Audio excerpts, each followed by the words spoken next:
Om Shri Gurubhyo Namaha Harihi Om Om Sahana Vavatu Sahanau Bhunaktu Saha Viryam Karavavahai Tejasvinavadhitamastu ma vidvishavahai. Om Shanti Shanti Shanti. Om Swasti Prajabhyav Paripalayantam Nyayena Margena Mahim Mahishah Go Brahmanebhya Shubhamastu Nityam Loka Samasta Sukhino Bhavantu Kale Varshatu Parjanyaha Prithivi Sasya Shalini Desho Yanksho Bharahitaha Brahmana Santu Nirbhayaha Sarvesham Swastir Bhavatu Sarvesham Shantir Bhavatu Sarvesham Purnam Bhavatu Sarvesham Mangalam Bhavatu Sarve Bhavantu Sukhinaha Sarve Santu Niramayaha Sarve Bhadrani Pashyantu Ma Kaschit Dukhka Bhag Bhavit Asato Ma Satgamaya Tamaso Ma Jyotirgamaya Mrityorma Amritangamaya. Om Purnamadav Purnamidam Purnat Purnamudachyate Purnasya Purnamadaya Purnameva Vashishyate. Om Shanti Shanti Shanti.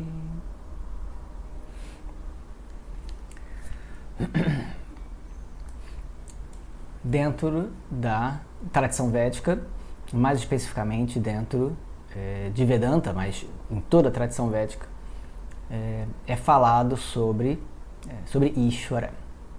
Ishvara significa aquele que tudo governa e é a ordem cósmica. Quando a gente olha para o universo, a gente pode perceber, se a gente tiver um tanto de sensibilidade, não precisa ser muito, mas se a gente tiver um pouco de sensibilidade, um pouco de atenção, se a gente puder, por um intervalo de tempo, ser capaz de só observar e contemplar o universo ao nosso redor, a gente consegue perceber que o universo tem uma coerência. Ele não é bagunçado. Parece bagunçado. Mas se a gente for parar para analisar, ele tem uma coerência, ele tem uma lógica que nem sempre a gente entende. Mas ele é coerente. Quando a gente vai para a Índia é um lugar muito curioso, porque nós não somos indianos. Se a pessoa é indiana é diferente, mas se nós não somos indianos, quando a gente visita a Índia, muita gente pensa como, mas isso aqui é um caos, isso aqui é o caos, não dá para entender, é uma bagunça, tudo, não tem mão direito, não tem sinal, as pessoas atravessam o sinal, atropelam uns aos outros, e como isso é possível? Como é que as pessoas não se matam no trânsito? Eventualmente se matam, lógico que sim, claro que tem acidente na Índia. Mas também tem acidente no Ocidente, super organizado, sinal de trânsito. Aqui a gente coloca o pé. No Brasil tem alguns lugares que acontece isso também, mas eu vim do Rio de Janeiro. Isso pra mim é uma coisa muito rara. Você pisa, aqui eu tô morando em Lisboa agora, você pisa o pé na rua ali, na faixa de pedestre, os carros param. Em tese, eu sou carioca, eu espero o carro parar, porque eu não sou nem besta, né? Eu não confio, né? Eu vim do Rio de Janeiro, as pessoas ficam doidas, porque eu tenho que esperar, eu espero o carro passar, o cara fica, poxa, por que você não atravessa logo já diminuindo? Não, eu quero que você pare. Porque vai que você não para, quem vai ser atropelado sou eu, né? A desconfiança carioca continua, 5 anos aqui, mas ainda assim. Imagina, aqui a gente colocando o pé na rua para atravessar, o carro para. Como é que você vai lá na Índia e aí é o caos? Às vezes com o sinal, não tem sinal, dane-se o sinal. Não é que não tem uma ordem, não é que não tem uma lógica, a gente é que não consegue entender, porque a gente vem de um outro contexto onde isso pra gente é impensável. Como é que é? Quase na contramão ali, um carro andando. Não, tem uma lógica. Para prestar um pouco atenção, fica na esquina um tempo, Senta um pouquinho num caixote e fica olhando. Percebe um tempo. Você vai ver que tem um ritmo, tem uma dinâmica, tem uma lógica. E é por isso que ainda que batam de vez em quando, é claro que vai ter acidente, mas ainda assim não é nada anormal. Não é nada muito mais absurdo do que a gente tem no Ocidente também. Tem acidente mesmo com toda a organização que a gente vê aqui no Ocidente, tem também acidente. Existe uma lógica, a pessoa vai, e aí, bom, se passou um carro vindo do outro lado, agora é a minha vez de passar, aí agora é a vez do outro passar, agora é a minha vez de passar, e aí você vê que tem um código, mas é um caos, toda hora todo mundo buzinando, claro que vai buzinar, na cabeça deles, como é que você vai passar perto de alguém e não vai dar uma buzinada para dizer que eu tô aqui, só que tem 1 bilhão de pessoas na Índia, não sei quantos tuk-tuks na estrada, você vai ter que ficar apertando a buzina o tempo todo, ok, funciona, do jeito deles funciona. A nossa incapacidade de entender faz com que a gente considere que é o caos, é uma bagunça, é uma desordem. A gente é que não é capaz de entender. Agora imagina o universo inteiro. O universo inteiro não é só ali na Índia, só os motoristas, não, é o universo inteiro, com todas as espécies, todos os átomos, todas as moléculas, galáxias, estrelas, planetas. Imagina quantos grãos de areia existem? Pois é, tem mais estrela no universo do que grãos de areia na Terra. Agora você imagina. Tem mais galáxias no universo do que grãos de areia na Terra. É muita coisa. Imagina quantos átomos não tem. Agora vamos pensar em ser vivo. Quantas bactérias tem flutuando na nossa frente e a gente nem vê? Ácaro, não precisa nem ter tão pequeno. Ácaro é um inseto. A gente não vê. Tá lá, tem uma colônia de seres na nossa pele. Tem. A gente não tem ideia da dimensão que é o universo. É muito vasto. E aí parece que é um caos. Lógico, como é que vai caber toda a ordem cósmica na minha cabecinha? Não vai caber. O tamaninho dela não vai caber, é muito pequeno. A gente não é capaz de contemplar toda a dimensão cósmica. Impossível. E como a gente não consegue contemplar tudo, a gente não consegue prever tudo que vai acontecer. Claro que não, impossível. E aí o que a gente diz? O universo é um caos. É aleatório. Não tem aleatoriedade. Mesmo na física quântica, isso aí não vamos entrar em discussão, mas mesmo na física quântica, a aleatoriedade, na verdade, é algo que faz parte de uma ordem também. Não tem 100% de aleatoriedade de fato. Mesmo no mundo quântico, faz parte de uma ordem, tem uma coerência, tem uma lógica que a gente não consegue acessar plenamente. Não tem como.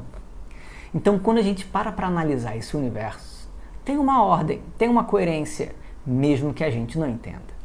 E quando a gente descobre que existe uma coerência, um tanto a gente vai entender da vida como parte dessa coerência, porque a gente constata a coerência. Um outro tanto a gente não consegue mais contemplar dentro de uma coerência, porque a gente não consegue acompanhar, mas percebendo que existe uma coerência no tanto que eu percebo, o tanto que eu não consigo perceber de coerência, eu solto. Tudo bem. Se eu consigo perceber que tem uma coerência na minha vida um tanto, o gato vai derrubar os caixotes. Por quê? Derrubou. Parabéns, Cacau. Gostou do que fez? As gatas estão enlouquecidas. Realmente enlouquecidas. Mas tudo bem, é verão, são filhotes. Cacau, dona Cacau, derrubou o caixote. E aí, como eu tô aqui, eu não tinha tempo hábil de pegar. Eu só vi o inevitável. Porque o universo tem uma ordem, uma coerência. É assim que é. Ia cair, eu tava vendo. Dá pra prever que ia cair. Muito bem. Muito obrigado. Não precisa também, pode deixar no chão qualquer coisa também. Tudo bem. Então, um tanto a gente consegue prever. Que ia cair o caixote, ia fazer um barulho, era óbvio, porque tem uma coerência. Agora, a partir de um certo tanto, a gente não consegue mais ver coerência. E não é porque não tenha, é porque é demais pra gente. Como é que justifica nascimento e morte? Não tem como a gente... Como é que a gente prevê? Algumas coisas a gente prevê. Claro, a gente sabe como é que funciona.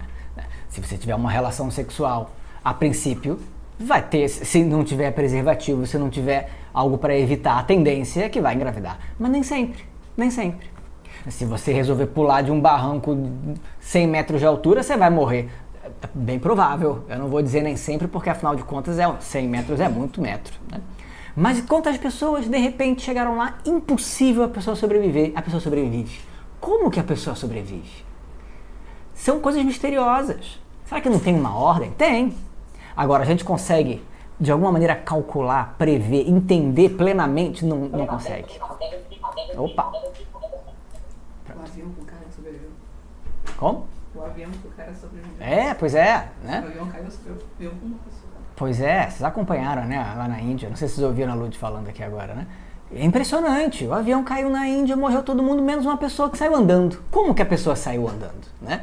E aí foram registrar, não, foi o assento 11A, todo mundo agora vai comprar o assento 11A, como se o assento 11A fosse, né, indestrutível.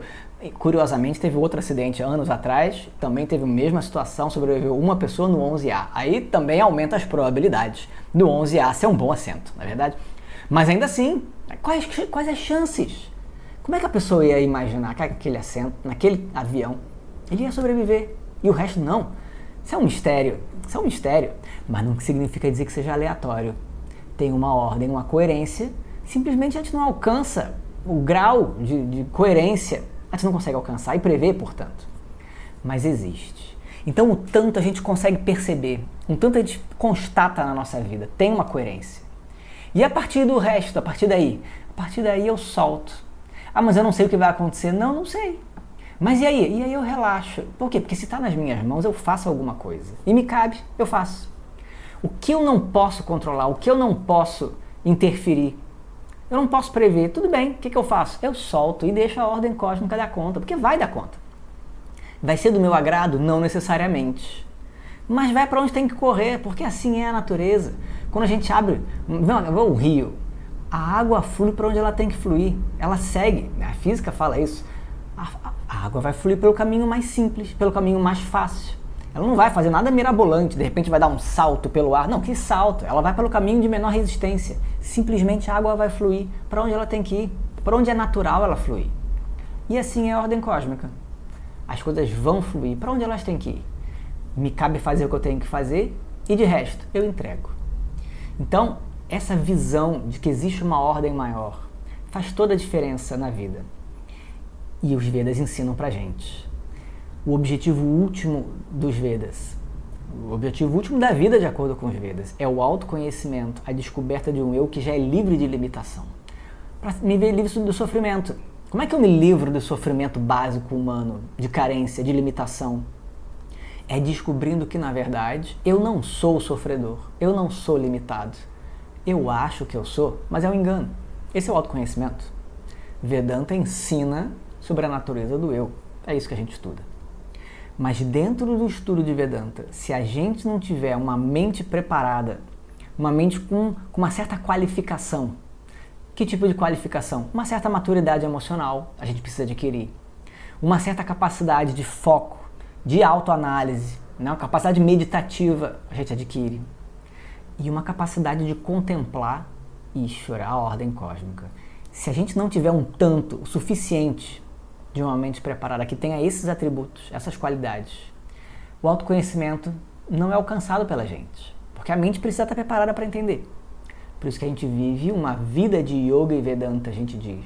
Uma vida de disciplina. Disciplina significa dizer autodisciplina, perceber a própria mente, como é que funciona, como é que eu lido com ela, como é que eu ajo no mundo, que tipo de escolha me é mais vantajosa. Tudo isso faz parte de uma vida de yoga, uma vida de presença, uma vida de questionamento, uma vida de atenção. Isso vai me preparar para o autoconhecimento. Significa dizer que sem Ishvara não tem autoconhecimento. É impossível. É impossível. Somente com uma visão de Ishvara, uma visão do todo, a gente pode de fato entender qual é a natureza do indivíduo e qual é a natureza do universo inteiro. Aí eu posso ter o autoconhecimento. Tá? Então Ishvara é imprescindível na tradição védica, é imprescindível numa vida de yoga e Vedanta. Faz toda a diferença. Tá? E aí, na tradição védica, esse Ishvara não tem uma forma definida. Quem é Ishvara? Aquele que tudo governa, a ordem cósmica. É um ser, claro que é um ser, mas não é uma pessoa. E isso faz toda a diferença também. Por que ele não é uma pessoa? O que caracteriza uma pessoa? Uma pessoa é caracterizada pela presença de um ego, uma individualidade, que significa dizer, eu sou esse, eu não sou o resto. Isso aqui é individualidade. Eu sou essa pessoa, diferente de todas as outras. Ego. O ego não tem problema nenhum. O ego é ótimo. Deixa o ego lá. O problema é que a gente se confunde com o ego. E acha que o ego sou eu. O ego não sou eu. O ego é uma função da mente. Uma visão sobre quem eu sou enquanto indivíduo. Isso caracteriza o indivíduo. Só que Ishvara não é uma pessoa. Se ele fosse uma pessoa, ele tinha um ego. E se ele tem um ego, significa dizer que ele é tão limitado quanto eu. Talvez menos limitado, mas limitado ainda assim.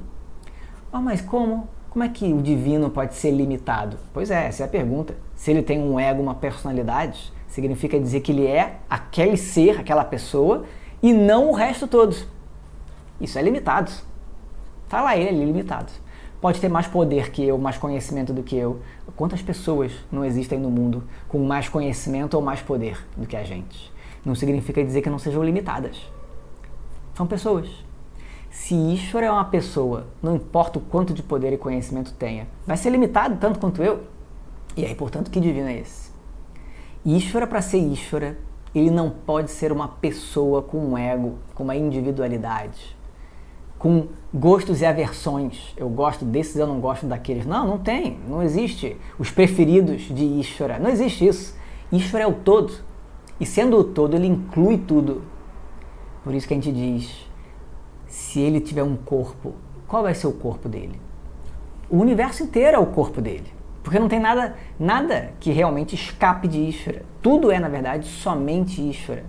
Tudo o que existe é forma de Ishvara. Por isso que ele é um ser, mas ele é um ser cósmico, não é um ser individual. Ele inclui todos os seres, ele me inclui. O meu corpo faz parte do corpo dele, a minha mente faz parte da mente dele. Esse Ishvara inclui todas as coisas e, portanto, ele tem todas as formas. E isso é grandioso. Se ele tem todas as formas, é isso que significa dizer que ele está em todo lugar. Ele está em todo lugar, não é que ele esteja em todo lugar, porque ele não é alguém para estar em algum lugar como eu. É o contrário. Todo lugar está nele, porque todo lugar é Ishvara. Todo lugar que você possa imaginar é manifestação dele. É claro que ele está em todo lugar. Todo lugar é ele. Todo o tempo é ele. Toda forma é ele. Ou ela. A gente pode chamar com o pronome que a gente quiser. Ele não é masculino e feminino. Ele é ambos e ao mesmo tempo é livre de ambos. Porque ele é tudo que existe. Esse é Ishvara. E aí a tradição nos oferece um instrumento que é muito incrível, que é o próprio simbolismo. O simbolismo é mitologia. Simbolismo a gente tem que entender. Mitologia, quando a gente fala mito, o mito não é, hoje em dia o termo mito tem sido usado de maneira muito pejorativa. Isso é só um mito, quer dizer que é mentira. Não, mito não é mentira. Não pra gente. Aqui, quando a gente usa o termo mito, a gente não está usando nesse sentido. A gente está usando no termo de uma história mítica. Ou seja, uma história que tem um significado simbólico. E, portanto, ele é real, dentro do que ela se propõe. Agora, a gente não pode levar ao pé da letra, porque uma história mitológica, um mito, ele não tem que ser levado ao pé da letra. Ele tem que ser entendido, ele tem que ser escutado com uma mente que seja capaz de ouvir, de maneira abstrata e alcançar um significado sutil que está ali por detrás. As palavras e formas não são meramente palavras e formas. São palavras e formas que guardam um significado profundo. Só de ouvir um mito ou ver um símbolo já reverbera no nosso inconsciente, mesmo que a gente não perceba. Porque a linguagem do inconsciente é essa, é associação, é simbólico. Já faz um efeito. Mas quando a gente traz na nossa mente e reflete sobre ele, aí então o simbolismo e a mitologia se tornam instrumentos de meditação, de contemplação, especialmente se a gente tem acesso ao ensinamento dos Vedas através dos símbolos e dos mitos. Tá? Essa é a proposta de todos os cursos de simbolismo que a gente dá. Tá? E aí, então, a gente tem as várias deidades. Por que a gente tem tantas deidades na tradição védica? Todas as deidades, na verdade, são formas diferentes do mesmo divino, nada além disso. Cada uma delas vai representar uma capacidade diferente no universo, que é uma forma do divino. E aí sim, a gente não tem desculpa para não pensar em Ishvara. Porque a gente consegue reconhecer Ishvara em qualquer aspecto da vida. Qualquer tema que a gente possa imaginar tem uma deidade associada. Que bom, se eu tiver esse repertório na minha mente, se eu conhecer as deidades, Cada vez que acontece alguma coisa na minha vida, eu posso associar uma deidade. E associando a uma deidade, estou pensando em Ishvara. É Ishvara na forma daquela situação na minha vida, daquela capacidade que surgiu. E eu visualizo na forma da deidade. Tudo bem? Por isso que a gente tem, então,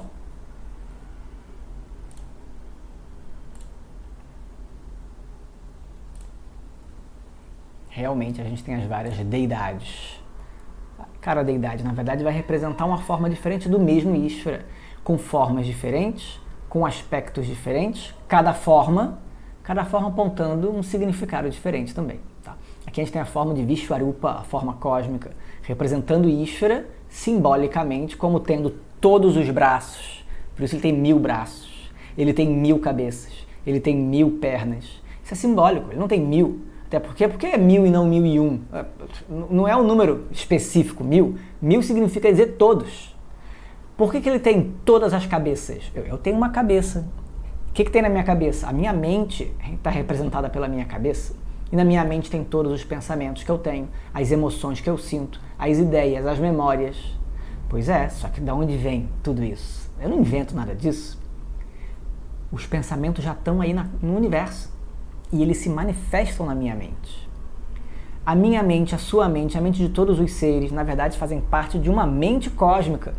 Por isso, todas as mentes são mentes de Ishvara. Por isso que ele tem todas as cabeças, 1000 cabeças. Todos os braços. O braço representa a ação, a capacidade de realização no mundo. A minha capacidade de realização não é minha. É uma bênção que eu tenho. Eu poderia não ter, mas eu tenho essa bênção. Eu tenho a capacidade de me mover no mundo, de fazer as coisas. É um poder que eu tenho, mas que não me pertence. Está no universo, se manifesta em mim. Quem tem todo o poder? Ishvara. O Ishvara tem todos os braços. Eu tenho o poder limitado, mas que pertence a Ishvara, não pertence a mim, se manifesta em mim. Todas as pernas, claro que todas as pernas. Eu tenho 2 pernas para ter que andar até a cozinha e voltar com um copo de água. Mas Ishvara? Ishvara tem todas as pernas, significa dizer, ele está em todo lugar, ele não precisa nem andar. A presença de Ishvara é percebida no universo inteiro, porque ele está em todo lugar, não precisa se locomover. Esse é o símbolo. E cada deidade é vista como uma parte do corpo dele, como se fosse um membro. Quer dizer, é o próprio Ishvara, mas numa função diferente. Por isso tem tantas deidades. Ok? Aí a gente tem Saraswati, que é todo conhecimento. A gente tem Shiva, que é aquele que é o transformador, o destruidor. Vishnu, aquele que tudo mantém. Brahma, o criador. E assim por diante, várias deidades diferentes, cada uma manifestando um aspecto diferente do universo da ordem cósmica.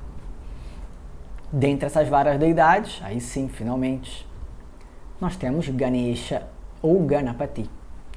Ganesha é muito popular, porque afinal de contas também, mesmo que não conheça nada de tradição védica, de hinduísmo, ou o que quer que seja, não importa, já ouviu falar na deidade, né? O deus elefante, né? Não é deus elefante, mas tem uma cabeça de elefante, virou agora, popularmente as pessoas chamam que é o deus elefante.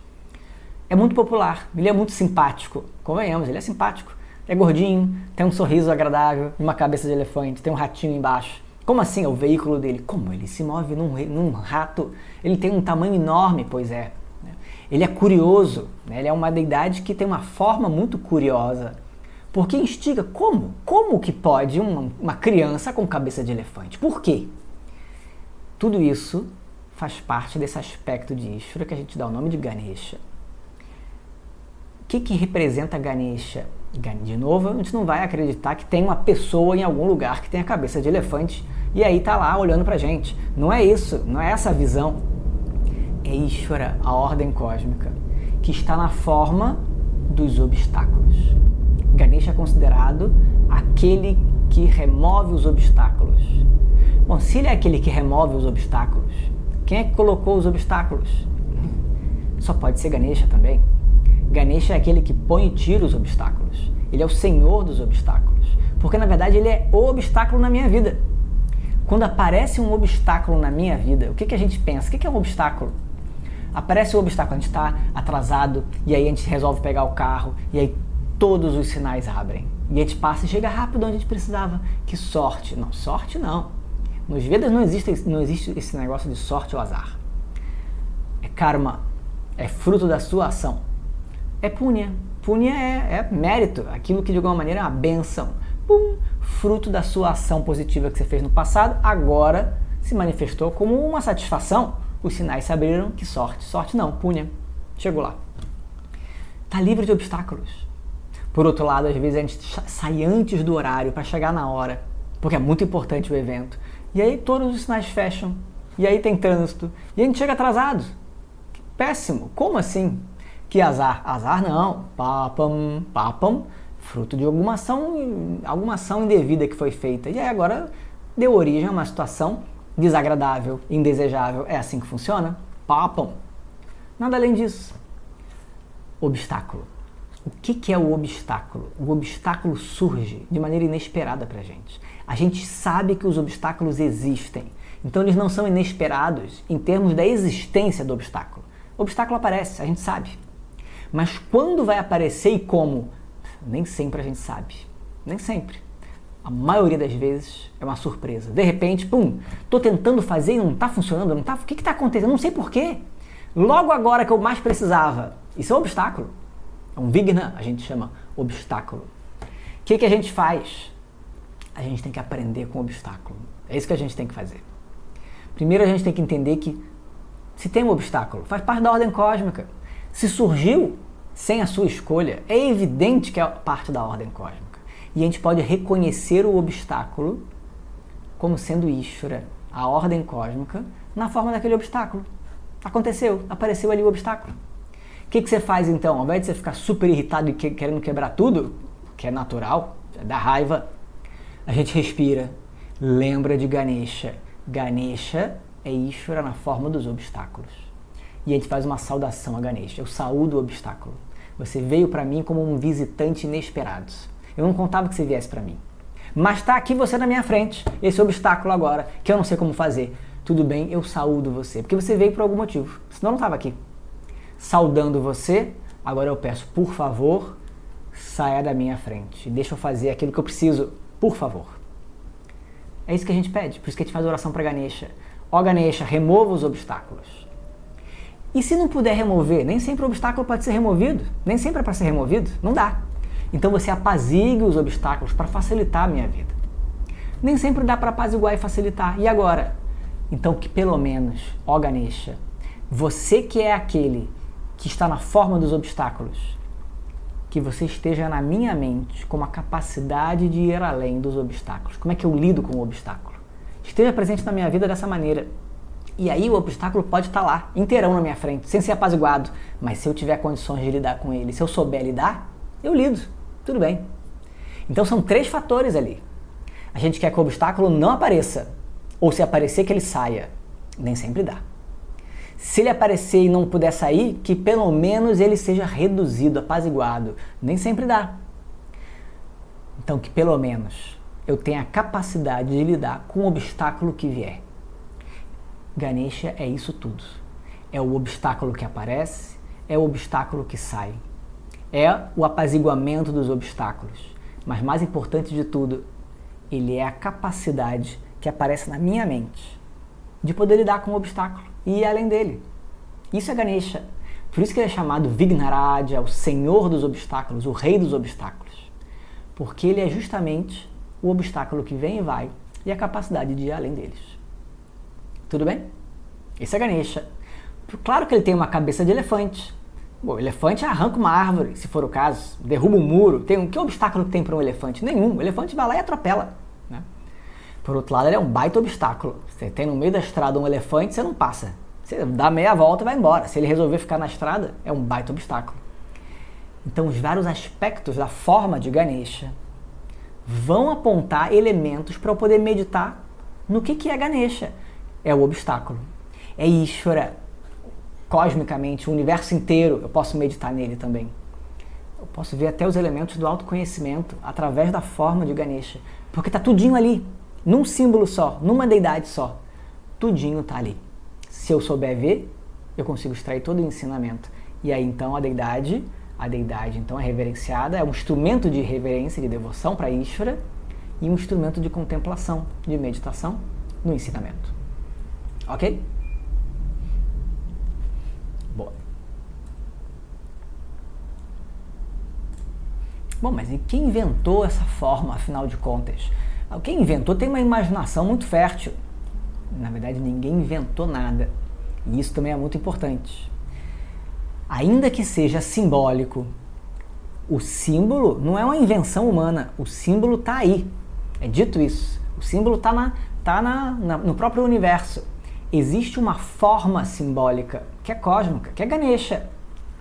É a deidade, é chamada Devata, a deidade. E aí que é o ponto. Os Vedas dizem que essas formas, na verdade, há muito tempo atrás, os sábios do passado, os rishis são chamados, receberam em meditação os vários mantras que formam os Vedas e passaram adiante, com todo o seu ensinamento. Vários desses mantras vão estar associados às deidades, que foram, portanto, contempladas. Elas foram contempladas no passado e passadas adiante. Então, a forma da deidade não foi inventada, foi recebida, foi vislumbrada em meditação e passada adiante. Pelos sábios do passado, assim é dito. Tá? Por isso que é dito, as deidades todas estão lá nos Vedas. De alguma maneira, mesmo que seja de uma maneira muito sutil, velada, a gente quase não consegue ver às vezes, só vai se desenvolver depois. Em outros textos vão lá e vão dar vários detalhes. Mas já está lá porque está no universo. As formas estão no universo, no sutil, essas formas já existem. Então, os Vedas falam que toda a deidade, na verdade, tem três... A deidade em si, a forma de Ishvara, que a gente chama de deidade, na verdade, ela tem três aspectos.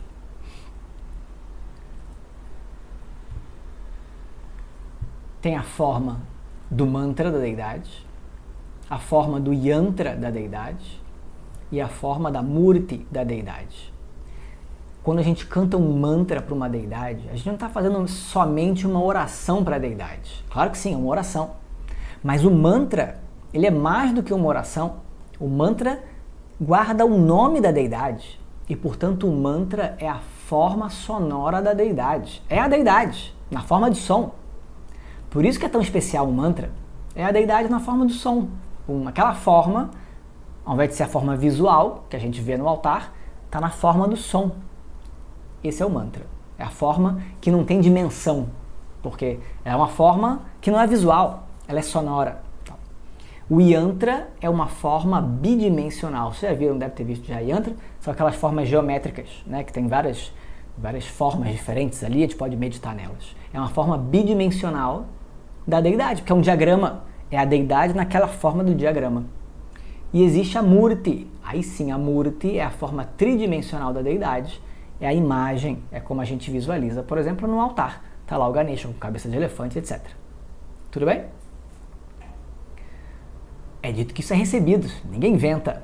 Os sábios do passado contemplaram e passaram adiante. Então, são três formas diferentes da mesma potencialidade, da mesma capacidade que é a Devata, a deidade. E aí, então, a gente tem aqui, por exemplo, para Ganesha.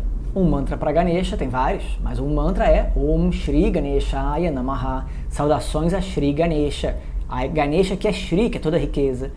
Então, Om Shri Ganeshaya Namaha é Ganesha na forma do som, na forma do mantra dele.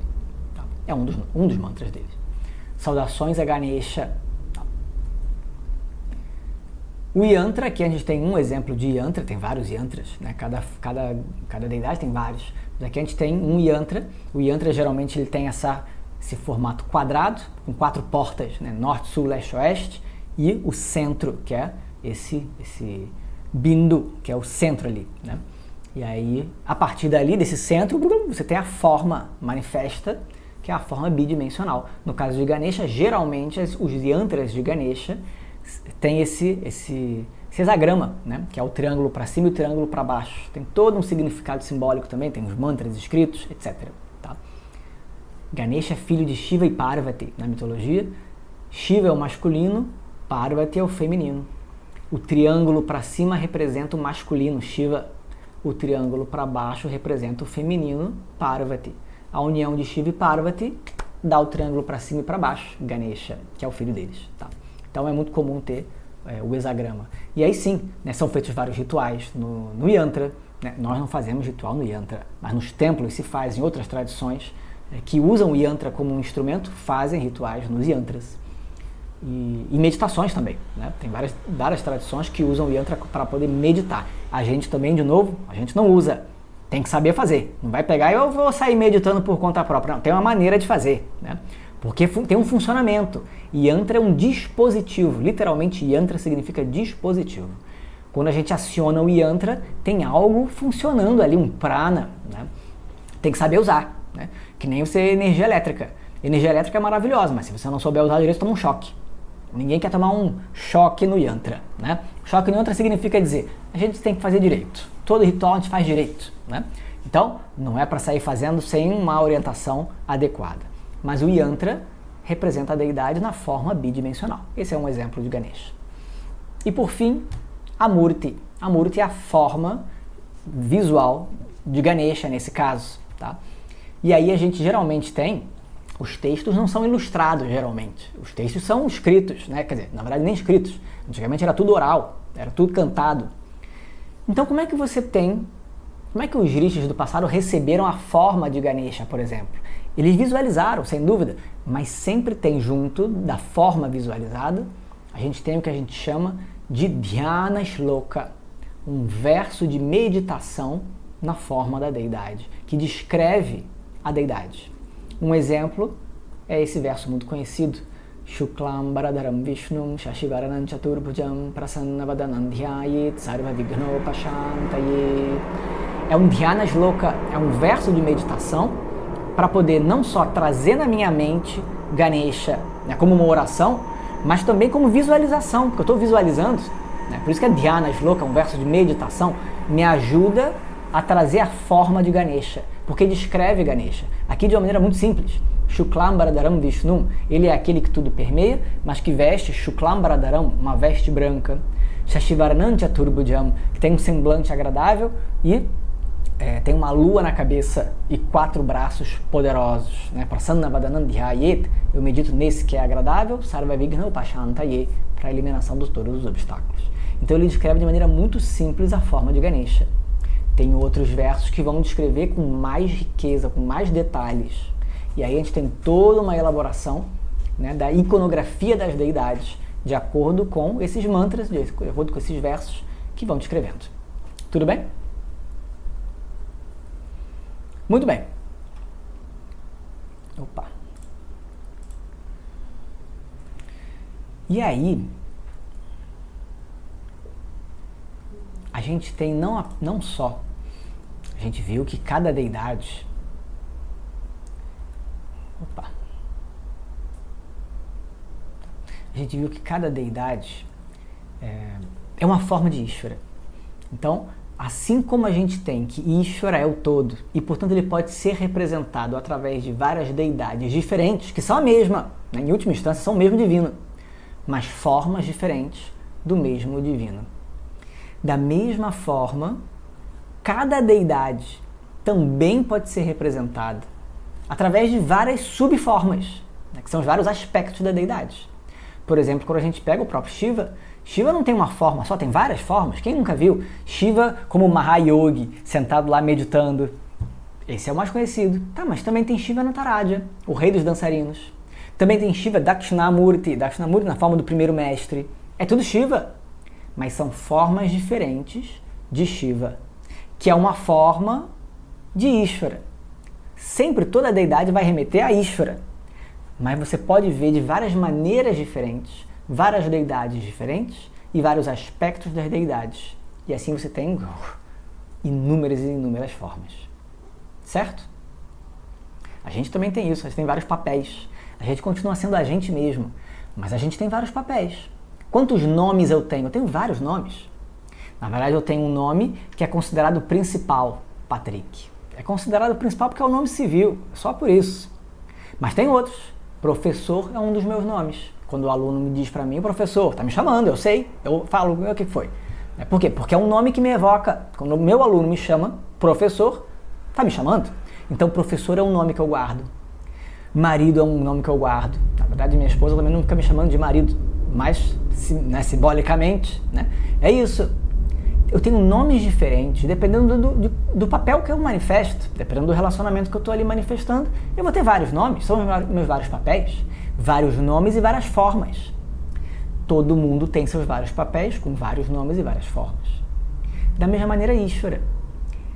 qual é o papel principal? Não tem um papel principal, ele tem todos os papéis. Todas as formas são formas de Ishvara. Todos os nomes são nomes de Ishvara. Assim é. As várias deidades representam esses vários papéis com seus vários nomes do mesmo divino. E aí a gente pode pegar qualquer uma das deidades. Não precisam ser todas as deidades para representar o divino. Todas representam o divino. Uma única é suficiente para representar o divino. Eu posso concentrar minha devoção só numa deidade se eu quiser.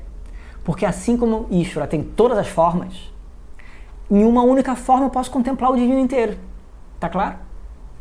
Se a gente resolve pegar a forma de Ganesha, Ganesha não é só aquele que remove o obstáculo. O simbolismo dele não está restrito ao obstáculo em si, como eu falei da cabeça de elefante, por exemplo. Não, se a gente olhar melhor, eu vejo inteirinho Ishvara. Eu não falei qual seria o corpo de Ishvara se Ishvara tivesse um corpo como eu. Ora, o universo inteiro é o corpo de Ishvara, ele é o todo. Pois é, então por que Ganesha tem uma barriga gigante? Porque é o universo inteiro que é gigante. O universo inteirinho é a barriga dele. E eu posso meditar no universo como se fosse a barriga de Ganesha. Por isso que é uma barriga enorme. Tem que ser. Para caber o universo inteiro tem que ser enorme. E aí eu posso visualizar Ganesha como sendo Ishvara inteirinho. Tá claro? Só nele tem todos os elementos que eu preciso para contemplar Ishvara, se eu quiser. E dessa mesma maneira, Ganesha então, sendo Ishvara, ele vai ter vários aspectos. E esses vários aspectos vão representar aspectos diferentes da vida, na mesma lógica. E aí sim a gente tem então o que a gente chama as 32 formas de Ganesha. Cada um com uma forma diferente, cada um com uma capacidade, né? um aspecto diferente, alguns com 2 cabeças, 3 cabeças, 6 cabeças, uma cabeça. Não tem Ganesha sem nenhuma cabeça, pelo menos uma ele tem. Né? Mas é assim que aparece, às vezes montado num rato, às vezes tem um ratinho pequeno, às vezes tem um rato gigante, às vezes tem um leão, tem formas diferentes. Cada uma dessas 32 formas vai apontar aspectos da vida diferentes. E aí você tem ali um conjunto de formas, 32 só, poderiam ser diferentes. Poderiam ser 64, tem uma lista de 64 Ganeshas, tem. Existem os 108 nomes das deidades, cada deidade tem uma lista de 108 nomes, tem uma lista de 1008 nomes. Tudo para poder trazer essa capacidade de contemplar o divino em todas as suas formas. O máximo que eu posso. Não dá para fazer em todas, mas me ajuda a contemplar na forma do todo. Tudo bem? Sendo Ganesha, que é o obstáculo, é claro que além dele representar o universo inteiro em 32 formas, aspectos da vida que são importantes para nós, também vão representar aspectos de obstáculos nessas situações. Obstáculos com as quais a gente tem que lidar. De alguma maneira, a gente vai precisar lidar. Então, deixa eu voltar para cá.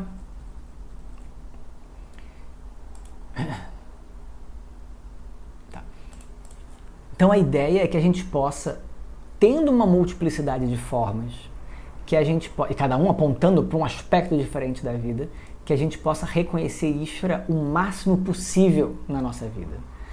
A gente consegue de alguma forma trazer na nossa vida a lembrança, não, mas isso é Ishvara. Por quê? Porque tem o Ganesha associado à criança, na forma da criança. Tem um Ganesha que está associado à forma do jovem. Tem um Ganesha que tem a ver com a comida.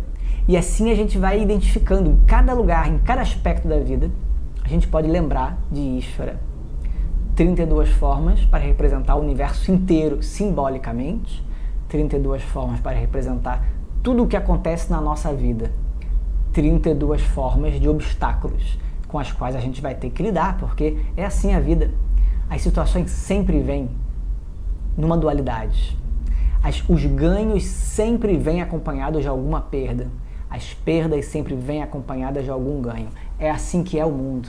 Na nossa ilusão, a gente acha que a gente pode ganhar ganhando no mundo. Não tem ganhar ganhando, não existe isso.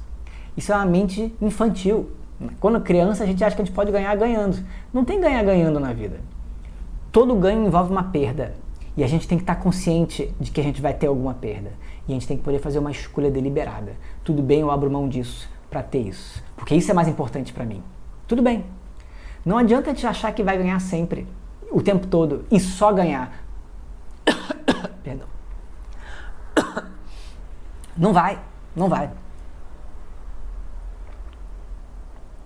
Mas se a gente estiver consciente de que a gente vai ter perdas e tiver o máximo possível de atenção para saber o quanto que devem ser os ganhos e perdas, a gente pode ponderar e se viver de maneira inteligente. Aí eu posso fazer escolhas na vida, escolhas conscientes, escolhas maduras, que vão me levar a uma situação mais favorável, que vão me levar à maturidade e ao conhecimento sem sombra de dúvida. Tá? E aí com isso a gente vai ter que entender também, vão ter obstáculos na vida. E aí quando aparece um obstáculo, o obstáculo é uma dificuldade muitas vezes. Às vezes o obstáculo é desejável. Ganesha está associado às portas. A gente coloca o Ganesha muitas vezes na porta. Quer dizer, tem um Ganesha do altar, não fica na porta. Mas é comum na porta colocar um outro Ganesha fora do nosso altar, um segundo Ganesha ali na porta, que é para proteger a porta. Por quê? Porque o Ganesha é um obstáculo. Estando na porta, o que eu estou fazendo? Por favor, Ganesha, proteja a minha porta. Não deixe entrar na minha casa aquilo que não deve. Me proteja. O que a gente faz quando a gente vai dormir? Pelo menos no Rio de Janeiro é assim. Aqui eu não sei como é que fazem, nunca perguntei para ninguém. Mas aqui eu sigo fazendo isso, que é antes de dormir eu checo se a porta está trancada. Passo a chave. Né? Ponto. Isso aí, Rio de Janeiro é assim. Né? Você vai lá e tranca todas as trancas, se possível. Né? Aqui a gente só tem uma tranca, não precisa de outra. No Rio de Janeiro você tem a tranca normal, tem a chave de 4 voltas e ainda passa o trinco, que é para garantir. E mesmo assim, às vezes você vai dormir com medo, dependendo de onde você está, né?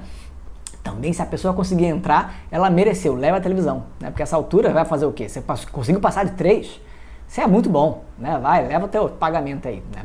Esperamos todos que não seja o caso. Aqui é uma coisa engraçada. A chave aqui de casa, né?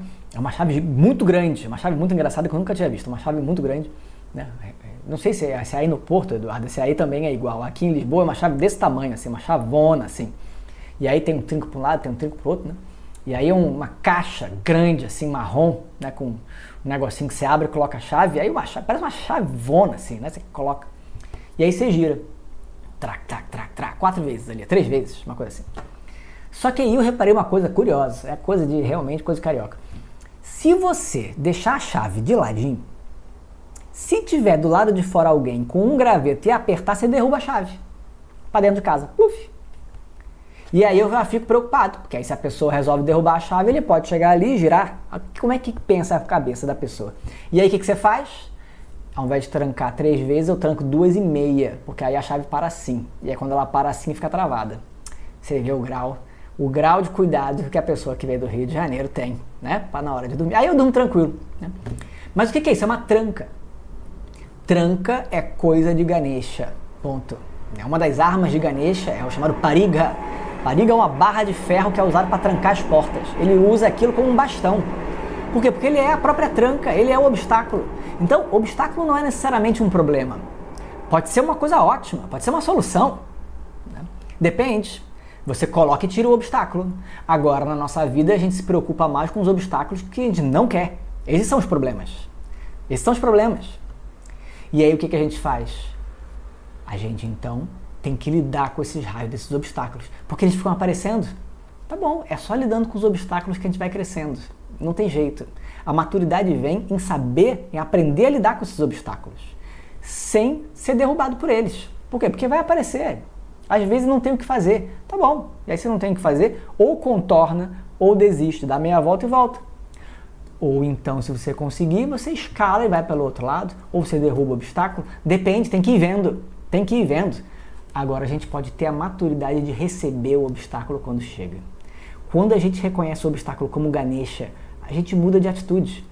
Chegou o obstáculo, é Ganesha. Ganesha é Ishvara. Então você recebe. Como um visitante inesperado, você recebe. O que você faz quando você recebe alguém na sua casa? Deveria ser assim. Né? Deveria ser assim. Você recebe alguém na sua casa, no mínimo você oferece uma água, né? Dependendo, você vai lá e oferece você quer tem passas aqui, você tem uma azeitona, um biscoitinho, você quer um cafezinho, né? Se for em Minas é café com bolo, no mínimo, né? Mas você oferece alguma coisa, Alguma coisa você oferece. Então, isso é uma púdia, né? Quando a gente faz uma púdia no altar, é isso que é representado. A gente oferece como se a deidade tivesse chegado de surpresa na nossa casa. O que você vai oferecer para a pessoa? Para a deidade, nesse caso. Você oferece comida, você oferece uma água, você oferece uma flor, você oferece um incenso. É um visitante, depois você se despede. Mas você trata com respeito o visitante. Na Índia você tem esse elemento do visitante inesperado, porque ele é inesperado. Se ele é inesperado, ele é um presente de Ishvara. Chegou, caiu no seu colo. O que você vai fazer com isso? Você recebe. Você recebe. Então o obstáculo também. O obstáculo chegou no seu colo, pum, apareceu. Você não esperava e nem queria, mas já que veio, é Ishvara. É uma bênção. Gostando ou não gostando, você recebe. Você reconhece que é Ganesha. E aí você reverencia Ganesha.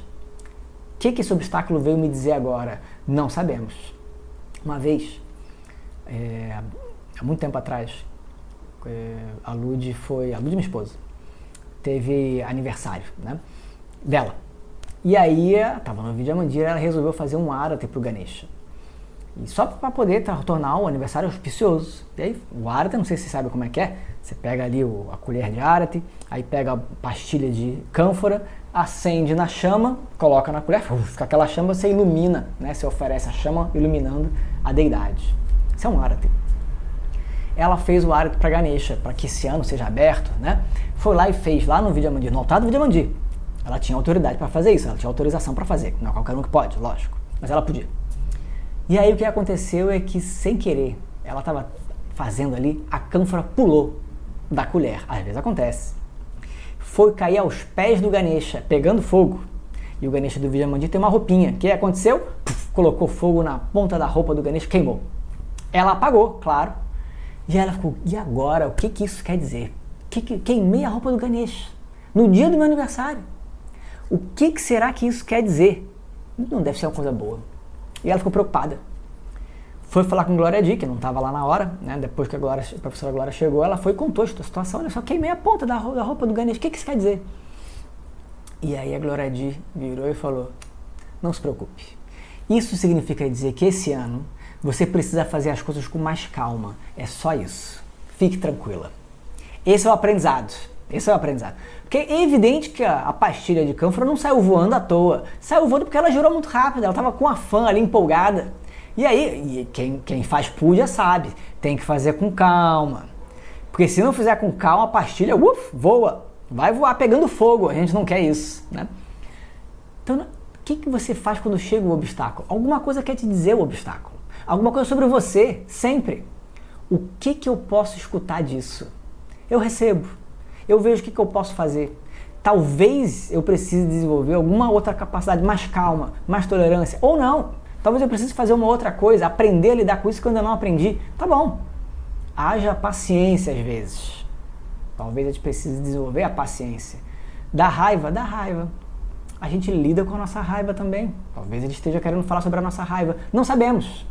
Mas quando vem o obstáculo é Ganesha. A gente reverencia e recebe. E vê o que a gente faz com ele.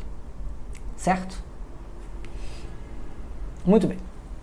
Então essas 32 formas de Ganesha, aqui eles também tem essas formas, são muito bonitas, é muito popular, né, na Índia, né? Existe um texto chamado Mudgala Purana, é um texto que é dedicado a Ganesha, né? Tem a Vishnu Purana, tem a Shiva Purana, tem a chamada Mudgala Purana, que é um texto Ganapatya. Ganapatya quer dizer dedicado a Ganesha.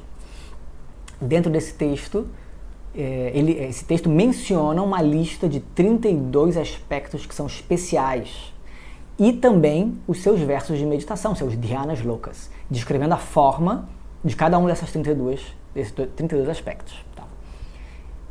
Esses 32 aspectos são depois vistos, já que tem todas as formas ali descritas na Mudgala Purana, depois fizeram várias esculturas e templos para as 32 formas de Ganesha, como a gente está vendo, né? Essas formas de Ganesha que estão na tela aí, elas respeitam a descrição de acordo com a Mudgala Purana e outros textos posteriores que complementam. Tá? Então tem uma descrição específica de cada uma delas, com cada um dos nomes, e o verso de meditação, que é uma oração também. Então, são as 32 formas mais exaltadas pelos devotos de Ganesha na Índia. Mais adiante, isso aí, Mudgala Purana deve ter, mas talvez que seja, talvez entre o século 9 e 15, talvez, não sei. Né? Eu não sei exatamente a datação certa da Mudgala Purana, mas não deve variar muito desse período. Tá? No século 19, tinha um devoto de Ganesha, que era o Maharaja de Mysore. Mysore era um lugar na Índia. O Maharaja era o Maharaja, né? O rei, o grande rei Maharaja. Ele era devoto de Ganesha e ele escreveu um texto chamado Sri Tattvanidhi. Esse texto era um tratado de arte e que incluía várias ilustrações respeitando a iconografia de várias deidades e também de posturas de yoga.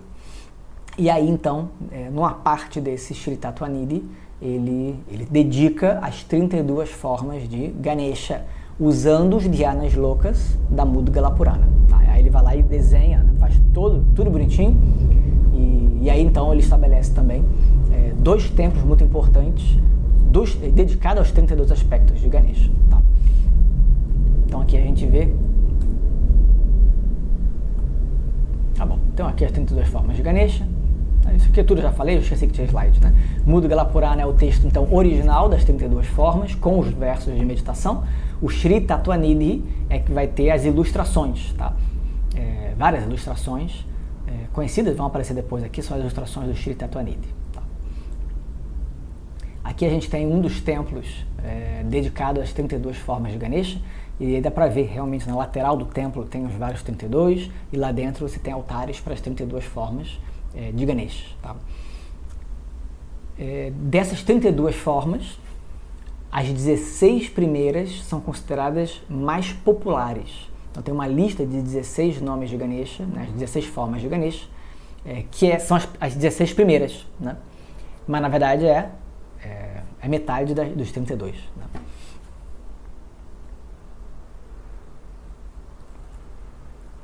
Aqui a gente tem os nomes, tá? Que tem as 32 formas de Ganesha, aí sim, a gente vai ver no curso isso, né? Mas aí a gente tem então Bala Ganapati, Taruna Ganapati, Bhakta Ganapati, Vira Ganapati, Shakti Ganapati e assim por diante, tá? Então temos aí 32 formas, 1, 2, 3, 4, 5, 6, 7, 8, né? Vezes 4, 32. Tá? Cada um deles então vai representar um aspecto da vida, vai estar associado a um obstáculo com o qual a gente acaba lidando na própria vida, e o seu meio de solução é evidente. Mas, em especial, vão estar associadas de alguma maneira a obstáculos do próprio processo do autoconhecimento. Né? Obstáculos internos com os quais a gente precisa lidar na própria vida para ter maturidade e autoconhecimento. Tá? Então, obstáculos e os meios para poder lidar com eles. Certo? E aí sim, aqui a gente tem, essas são as imagens do Sri Tattvanidhi, né?